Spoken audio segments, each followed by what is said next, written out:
77 years ago, one of the most bizarre convictions in the history of America involved the youngest death row inmate, George Stinney. His case defined the American legal system in various ways. Join me as we discover the abuse of power which led to the horrifying fate of a 14-year-old child.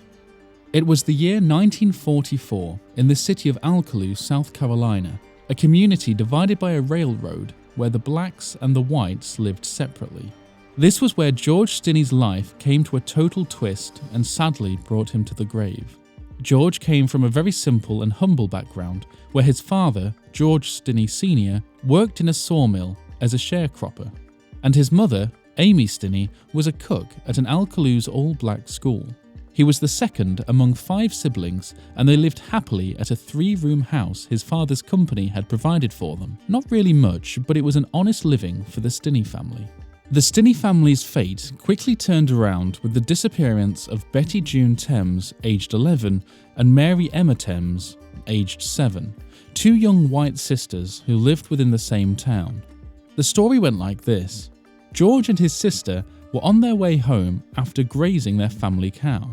For the first time, he met the 2 girls who were on an adventure in search of a certain fruit called maypop.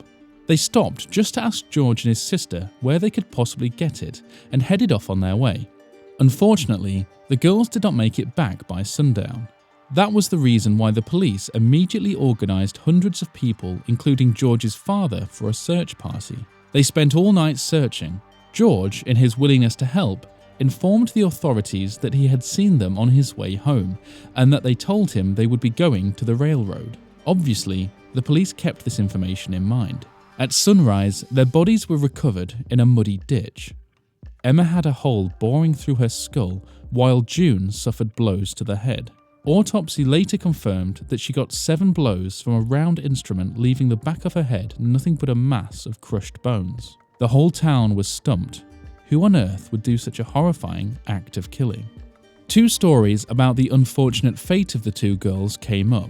One, George Stinney was heavily involved, implicating him that he followed the girls, attempted to rape Betty June, and assaulted them both to death with a railroad spike. The other version was the girls stopped by the house of a prominent man in the community to ask his good-natured wife to accompany them on their journey. She was not able to go, and so her son offered to carry them in his lumber mill truck, an offer they apparently took, and were whisked away as evidence, since the police were not obviously interested in looking for a white killer. Anyway, they had a perfectly good black child to scapegoat, right? So, the police did what they were expected to. They arrested George, 14, and his brother Johnny as the culprits responsible for the gruesome murder. The odds were stacked pretty heavily against poor George. Besides being surrounded by a white policeman who believed he was a murderer, his family was not even allowed in the courtroom or the interrogation room. The questioning was relentless. The officers screamed at him, forcing him to admit his guilt, and failed. Hours upon hours of mental assault. Poor George had no choice but to endure everything all by himself. No lawyer, no family, just alone.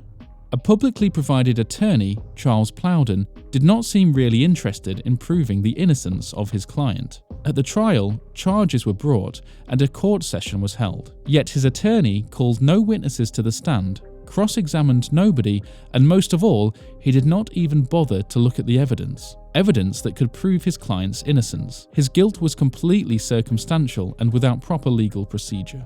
All they had against the kid was that he talked to the girls the same day they died. Officer Newman, the presiding officer, along with the members of the interrogation team, claimed that George confessed after 10 minutes of deliberation on April 24, 1944. An all-white jury found him guilty and sentenced him to death by electrocution. Did it make sense? George Stinney, a half African-American child, was tried by a jury of 12 white men and with his family not being allowed into the courtroom. When the news spread that the 2 white girls were killed by a black boy, this led to an uproar in the white community. Both the boy and his family were lynched. As a result, George was held in a secret location so that even during his last days, his family could not see him. They didn't even know where he was. As George's execution day approached, his family's life was changing for the worse. Wanting to have no relations with a convicted murderer, companies did what they're good at and cut their losses. Tossing the Stinney family out into a world where murder is the norm, they fired George Stinney Sr. Young George's execution was not without protest though. Ministerial unions of all races petitioned on his behalf.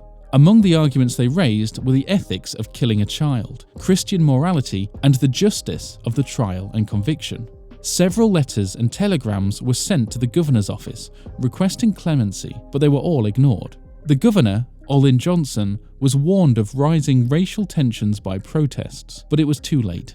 Too many bloodthirsty people wanted their pound of flesh. Whether you consider it bitter or sweet, George's parents were able to see him one more time before his execution. On June 16, 1944, his minister was allowed to see him and grant him his last rites as a death row inmate. At 95 pounds and 5 feet 1 inch tall, George was marched to the electric chair. With his trusty Bible cradled to his chest, he was led to the chair in a striped jumpsuit and accompanied by the minister. The officials had difficulty setting the electrodes around his limbs, since being a child about to be strapped to a chair designed for adults, he was so small.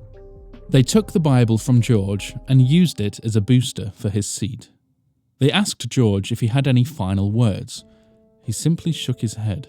Before strapping his hands and legs, they pulled a strap and put it over his mouth. As the executioner prepared him for his death, it was seen that George began to cry. What a futile tear.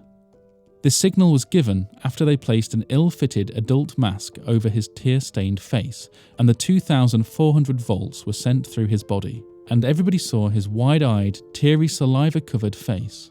After 2 more jolts of electricity, it was over. In a short span of 3 months, they had successfully killed a child. A 14-year-old boy had been arrested, accused of murder, tried, convicted, and executed by the state of South Carolina. 70 years after George's execution, his murder conviction was re-evaluated in 2014. His siblings always believed that he was innocent. The entire case was an obvious racist sham, thanks to the few people who went ahead to clear his name. With the assistance of Georgie Friesen, Steve McKenzie, Matt Burgess, and Ray Brown, they were successful. A motion for a new trial was filed on October 25, 2013. It was brought to light that a culprit had already been named for the case. This culprit was rumoured to be a white male from a prominent family who confessed at his deathbed in 2013. To add insult to injury, it was known that the culprit was also part of the jury for George's sham trial. In January 2014, actual proper evidence was given in the court hearing. Testimonies came from his siblings, and a non-relative witness, George's former cellmate, Wilford Hunter, stated that George never wrote a confession, but was told that he had been forced to confess, even though he was innocent. George's confession was rendered null and void, obviously because it was an unrecorded, unsigned confession by a 14-year-old boy who was deprived of legal counsel and parental guidance. In December 2014, Judge Carmen Mullen vacated George's conviction on the grounds that he did not receive a fair trial and his Sixth Amendment right was violated. She ruled that the execution of a 14-year-old boy in less than 90 days constituted cruel and unusual punishment. George's siblings were overjoyed to be able to live and witness their brothers' names being acquitted after 70 years, though it comes as a cold comfort for the grave injustice they suffered. George already lost his life, and it was too late to bring him back. That was the fate of George Stinney. He lived a short life, was accused of a crime he never committed, and died alone, having no family around him, only for his name to finally be absolved after 70 years. A true American tragedy indeed.